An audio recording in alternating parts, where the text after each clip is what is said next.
Hello everybody, this is Prowl, and this is the beginning, kind of Bedrock Guide Season 3. Now, we're not jumping into Episode 1 quite yet. I wanted to do a couple Episode Zeros, or like pre-episodes for you guys, just to go over a couple things that I think are important to guide on before we actually start a Minecraft world. So, today, we're going to be talking about settings. Let's go. Now, we're going to keep things simple here. We're going to go in a chronological order. I'm actually just going to start by clicking on the settings button here, and we're going to kind of go over briefly all of the different types of settings that you can adjust in your world to give you a better idea of how you can better control your game. First of all, we start with accessibility. Bedrock does not have a lot of options here, but what it does have is text-to-speech. So if this is something that you would like to enable, the options to do so are here. There are a couple of visual aids as well, such as turning off camera shaking or reducing the darkness effect given by the warden. Next is your controls. Whether you're on keyboard and mouse, controller, or touch controls, they are all here. For the most part, they're all going to be very similar to each other with a few basic differences. For keyboard and mouse, which is what I'm on, as I'm on a PC here, we can adjust things like sensitivity. We can turn auto jump on and off, which will automatically jump you up onto a 1 block high difference if you walk up to it without having to press the jump button, and your key binds are listed down through here as well. The one I want to point out is pick block. I don't think it's bound by default, but pick block makes it so you can click, in this case, my middle mouse button, and whatever block I am looking at that's within range of like actually touching, it will automatically bring that block to my hotbar if I have it in my inventory, or if I'm in creative mode, it'll automatically pick it for me as well. Super helpful. You can set this on keyboard and mouse, and you can also set it on controller, I think somewhere down here towards the bottom. Yep, controller right there. All of your settings are here for controller as well, changing your sensitivity of your joystick, etc. There's other things like swapping A, B, X, Y. Other buttons here that for control are probably worth looking through. I'm not super familiar with touch controls myself, so if you are, drop some hints, tips, and tricks down below of anything that you like to change when it comes to touch controls. Moving on to the general section here, one small thing I would like to show to everybody is the only allow trusted skins option. This would be like great for your kids. If you're not playing or you have kids playing on a device or something like that, you might want to have this turned on so that way you cannot see custom skins. If you turn it off, you can see player-made skins that they've loaded in that are not like part of Minecraft in some way, shape, or form. I would normally keep this turned off. I don't really play a whole lot of multiplayer lately, but when I do, probably good for me to have that turned off for making my content. So we'll leave that off. If you go to account, you can see what your gamer tag is. If you want to give that to your friends to let them add you as a friend, I'll show you how to do that a little bit later. That can be done here. You can see what account you're logged into here as well. And you can link out to manage your account or change your gamer tag through the appropriate Microsoft sites.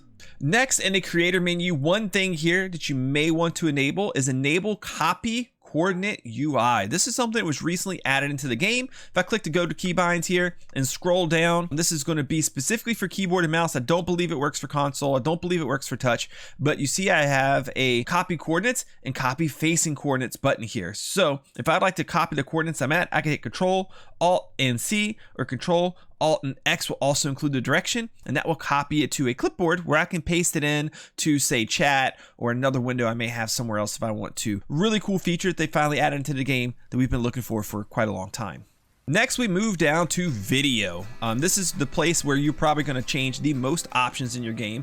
You could do things such as adjust your brightness up and down. I believe it starts at 50. You probably want to crank it up to 100. That way you can see in those dark caves that you're traveling through.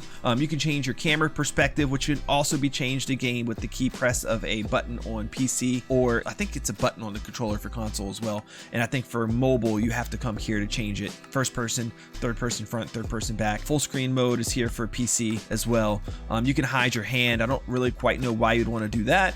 Hide paper doll, which is a little like mini view of your character that appears up in the top left hand corner of the screen. Some people like seeing it, as you can see exactly what your character looks like from the front. I like to hide it. It takes up a lot of space. It's a distraction, so there's no need for it. You can also hide your HUD, which is like your bar down at the bottom. Basically like everything on the screen is the HUD. You can also change HUD opacity here if you don't want to like make it like slightly transparent or something. You could do that here as well. Field of view is a really important one. I believe default for Bedrock Edition is 60. 70 is what most people end up going with. Basically, the field of view is how much you can see on your screen at a time. If you take it all the way up really high, you can see a lot more in terms of like what's beside you to the left and to the right, but it also skews your perspective. It makes everything look further away. It makes the sides really look like they're stretched out a lot, so it can look really weird. If you want to like give a way for yourself to zoom in on something, you can bring it all the way down to 30. That gives you the most accurate look at your world. Nothing is skewed at the 30 degrees, but you really can't see a whole lot then, and it really makes you look like you're looking through like a telescope, like you're looking in really close. So 70 is going to be my recommendation for you guys there. There's a slew of options here that have to do with the quality of your graphics in the game. Usually you're not going to have a lot available here on consoles, as like they're kind of all like preset to like what that device can handle specifically. But for the devices that can handle it, you can do things like turn off fancy leaves, fancy bubbles, smooth lighting, like all of these different things. And for lower end devices, it can help gain some performance for you to make it so your game performs a little bit better and is less laggy during certain situations. If you scroll on down, you have your GUI scale modifier. Basically, if you put it up here to 0, it makes everything really big. -1 makes it the size that I like to keep it at. -2 makes everything really small. Just a little personal preference piece. You have render distance down here.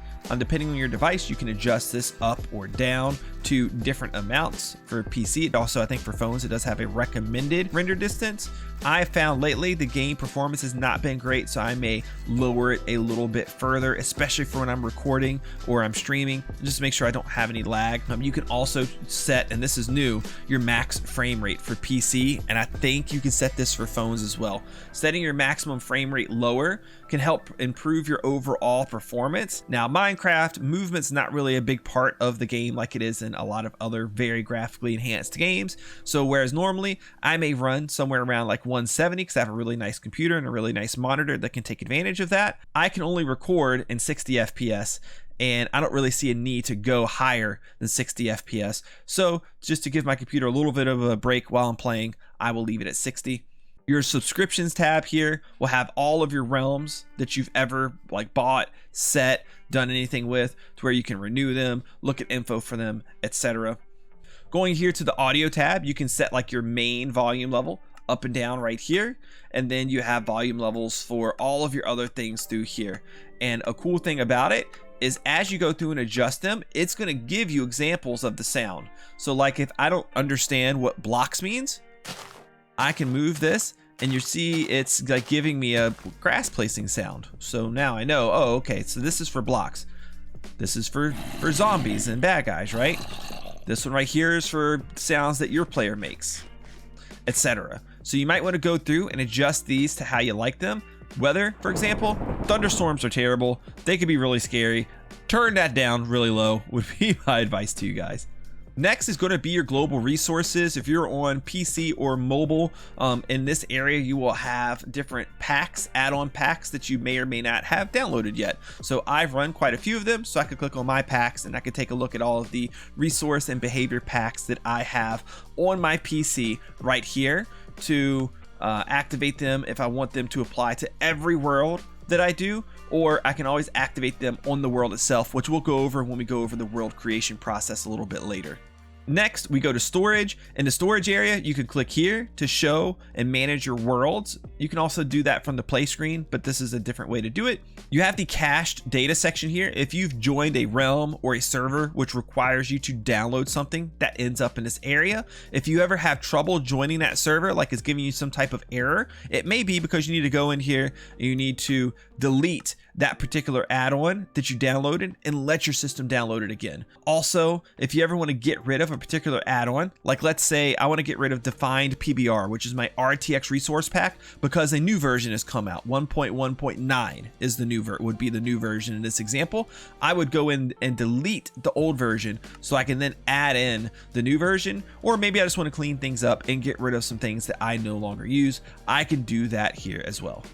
And lastly, if you want to make a language change, that can be done in the language section here. Moving on from here is the play area. Now we're not going to go through the create a new world section today. We're going to do that in probably our third video and our final video before we actually do episode 1, so we can go over that process in great detail. But your worlds will be listed in here. If you have any friends that are online that you've friended, you can, first of all, you can add friends here by putting in their gamer tag. We showed that earlier.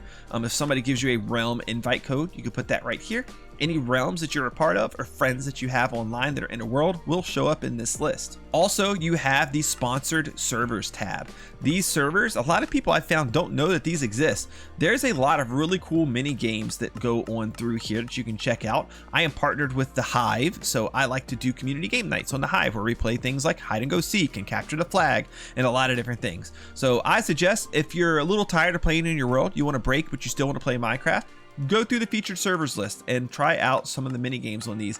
They can be rather fun. If you're on PC or on mobile, you can go down and add additional servers. Like these are my member only servers right here that I have that I could go in and join. I could see that Eternia has 8 players on right now. I could join the server from here. Next, although we're not going to go through the marketplace, if you'd like to go in and download skins, worlds, games, etc., all of these things can be done right here in the marketplace where you buy mine coins for real life money, download these things and play them on your world. There are some good and interesting packs in here. Some of them are sponsored officially by Minecraft, while others are made by third-party studios. And the last thing I want to show you guys is the dressing room. The dressing room is where you can apply a skin. If you're on PC or mobile, you can put a custom skin in by clicking on own skin, going to the location on your device to take that custom skin that you've made and upload it.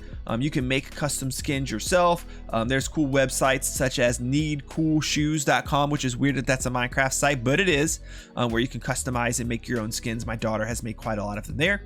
Or you can do this dressing room type area. You can go down through here and equip custom skins that you have officially downloaded or have on your PC or have purchased in any way. Some of these are locked. I would have to go through and purchase them. Some of them are part of the like having Minecraft and are available for free. And if you go to the marketplace and purchase any skins, they will show up in this official area as well. Now you can also go through and make your own custom skins like I did with this goofy looking guy right here. It's pretty easy to do, and honestly, it's kind of fun. So if you scroll over here, you can make multiple custom skins. I can click here. I can create my own character. I hit create, and now I could go through here, go to body, and I could pick a base of the body that I would like to have, whatever that may be. Some of them you can see will change the body and the way it looks. Some of them don't change it too much.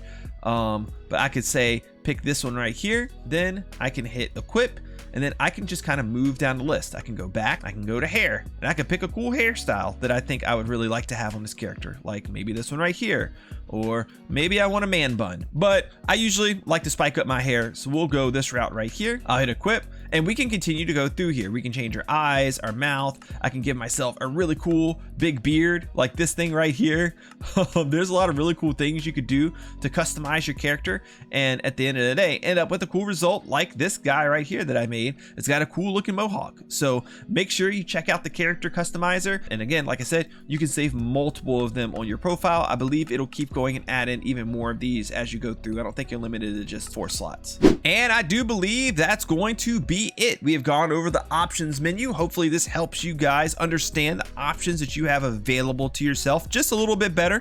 Feel a little bit more comfortable with doing the things that you need to do to get yourself set up to be successful in Minecraft. I thank you very much for watching this like pre-season type episode for season 3. If you're excited about the Bedrock Guide season 3, let me know down in the comment section below. Make sure you help out the channel, help out the videos by leaving a like. And also, if you have any cool settings that you would like people to know about, maybe you want to elaborate on touch controls or controller controls, or maybe I missed something that you think would be important to let everybody know about, drop it down in the comment section below. If you see these, give them a thumbs up if you think it's cool advice given by another person, and we will all help each other make Minecraft better together. I appreciate you guys being here, and I will see you in the next pre-season episode. Bye!